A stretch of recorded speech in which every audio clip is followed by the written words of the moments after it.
Video captures the moment a U.S. fighter jet shoots down a suspected Chinese spy balloon. What the Biden administration is saying tonight about this international incident. It was terrifying that I just couldn't get my breath. The man who survived the fire at Bob Kramer's Marionettes talks to News 4 about the loss of his partner and his life's work.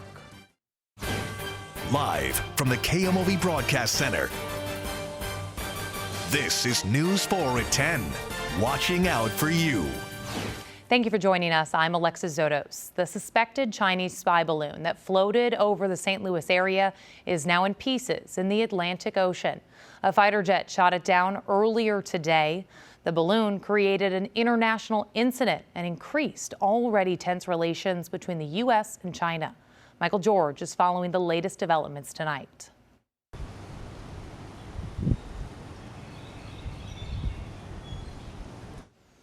And remember, you can follow all the new developments on this story on the KMOV News app and at KMOV.com. Back in St. Louis, it's been just over 2 weeks since a fire destroyed Bob Kramer's Marionettes. Kramer was killed in that fire, but his partner, Doug Felch, survived. News 4's Shoshana Stahl sat down with Felch earlier today in his first on-camera interview. I might have been the face of Bob Kramer's Marionettes, but Bob was the soul.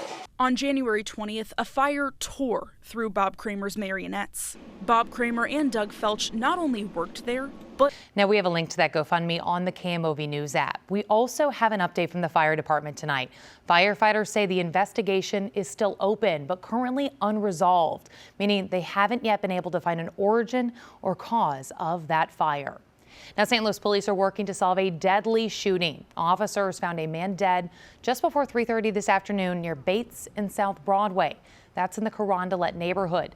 Police have not released any other details about the victim or possible suspects. Anyone with information on this case is asked to call Crime Stoppers. Right now in the Metro East, police are working to figure out who shot two people in broad daylight. One victim died on the scene. News 4's Deion Broxton spoke to the mayor of East St. Louis about this crime.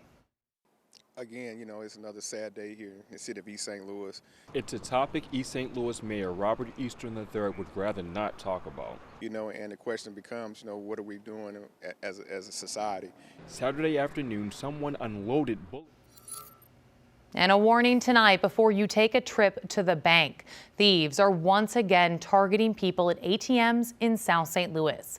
Police say last night around 7:30, two armed men attempted to rob a woman at the BMO Harris Bank on South Kings Highway. They took off when she screamed for help. About 3 hours later, another woman was robbed at an ATM, this one at St. Louis Community Credit Union on Chippewa.